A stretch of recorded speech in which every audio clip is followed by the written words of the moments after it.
Terima kasih Syarifah. Pemirsa, rumah kian mahal, milenial pusing cari pendanaan. Ini akan menjadi tema diskusi properti festival kali ini. Seperti yang diketahui ya, harga rumah terus naik. Di sisi lain, pendapatan milenial sebagai kaum mayoritas first home buyer sulit untuk naik signifikan.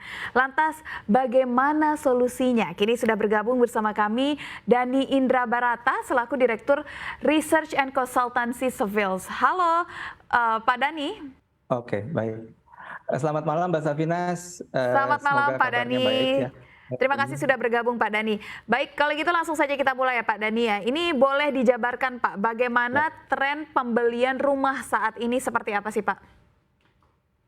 Ya, jadi kalau kita bicara rumah, ini menariknya adalah satu sektor properti yang relatif tidak kena badai COVID ya. Jadi dari mulai tahun 2020 saat COVID kena ya, ini hanya beberapa bulan pertama saja properti rumah ini kena dampak ya. Setelah itu ternyata masih mengalami peningkatan.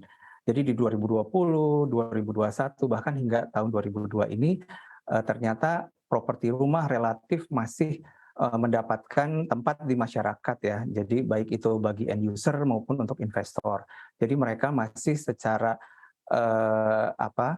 rutin ya, banyak konsumen ini masih masuk ke sektor rumah ini. Jadi termasuk yang pergerakannya masih positif gitu. Oke, nah milenial ini kan menganggap rumah saat ini kemahalan. Mau tidak mau harus menggunakan KPR walaupun ya memang tren pembelian tadi itu tidak berdampak karena adanya COVID. Apakah saat ini adalah saat yang tepat nih untuk mengajukan KPR?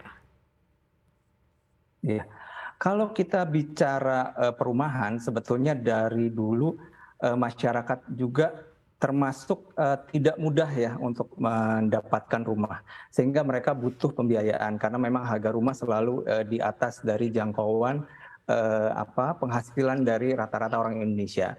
Nah, sehingga KPR sebetulnya sudah lama berkembang dan kalau kita bicara memang milenial tentu mereka juga sangat mempertimbangkan pendanaan yang sifatnya mereka dapat mencicil bulanan dengan harga yang terjangkau ya.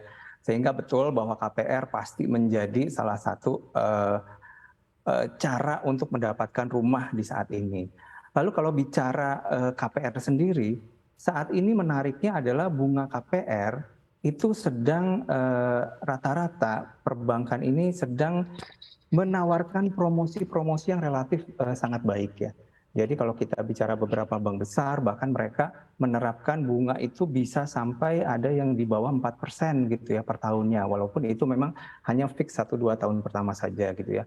Tapi ada yang sampai 5 gitu ya, walaupun di floating memang masih agak tinggi. Tapi justru kesempatan saat ini adalah memang suku bunga di beberapa tahun pertama ini sedang murah gitu ya. Kenapa? Karena memang dari BI sendiri repo rate saat ini memang belum mengalami peningkatan ya. Jadi masih dipertahankan di 3,5.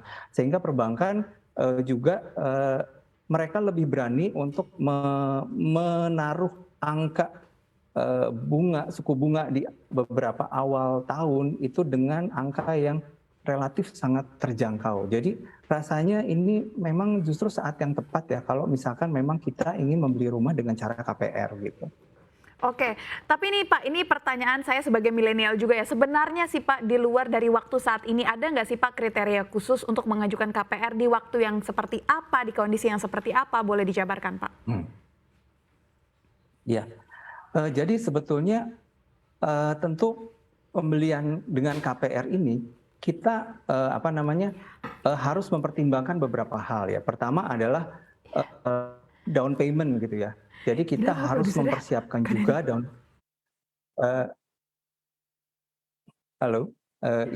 kita harus mempertimbangkan down payment-nya. Lalu kemudian tentu down payment ini harus kita persiapkan dulu ya. Lalu kemudian kalau kita bicara suku bunga, tadi kita harus betul-betul memperhatikan perbankan yang memiliki penawaran-penawaran yang relatif menarik gitu ya. Karena setiap bank ini beda. Mereka ada yang memberikan promosi-promosi yang baik gitu ya. Ada juga yang tetap bertahan dengan angka-angka suku bunga yang relatif agak sedikit lebih mahal. Tapi memang setiap bank itu punya strategi sehingga mereka ini ada yang mungkin suku bunganya agak mahal tapi ternyata pencairannya lebih mudah gitu ya. Ada suku bunganya lebih murah tapi pencairannya sangat sulit gitu ya. Nah, ini yang membuat milenial gitu ya itu harus betul-betul membandingkan gitu ya, mana sih perbankan yang relatif mudah, yang sesuai bagi mereka. Karena tadi balik lagi bahwa setiap perbankan ini punya program yang sangat beragam, bahkan ada sekarang ini beberapa bank yang menawarkan program-program khusus milenial. Jadi mereka down payment yang relatif rendah, lalu kemudian cicilan waktu pinjamannya itu bisa sampai 25 tahun ya, Iya. karena milenial relatif menurut mereka masih punya waktu yang panjang. Nah, jadi itulah yang membuat milenial ini harus rajin-rajin mencari program-program apa yang sedang ditawarkan oleh pihak-pihak perbankan gitu. Oke, baik Pak Dhani, ini kan jika kita berbicara tentang suku bunga, memang saat ini suku bunga tidak naik ya Pak ya. Tapi jika suatu saat ini suku bunga naik, apakah tren pembiayaan rumah dikhawatirkan turun Pak? Ya, sebetulnya kalau kita bicara, kita pernah mencoba waktu itu melihat korelasi ya antara pembiayaan KPR atau waktu itu KPA dengan apartemen, kebetulan kita coba. Jadi waktu itu dalam beberapa tahun kebelakang itu erat sekali kaitannya antara suku bunga dengan demand atau penjualan apartemen. Nah, tapi ternyata pada saat beberapa tahun sebelum ini itu relatif akhirnya tidak terlalu terpengaruh kenaikan suku bunga terhadap penjualan rumah. Kenapa? Karena ternyata waktu itu sempat di tahun kalau nggak salah 2014 kalau tidak salah itu kan mulai ada pengetatan ya LTV ya. Nah, pada saat itu banyak developer kesulitan mencari sources ya untuk KPR bagi konsumennya. Nah, sehingga pada saat itu akhirnya developer itu berinisiatif untuk membuat banyak program ya, program-program yang mempermudah konsumen dalam membeli rumah. Sehingga misalkan mereka bikin cara DP cicil gitu ya, lalu kemudian ada bahkan long term pembelian sampai 60 bulan, bahkan ada yang lebih dari itu gitu ya.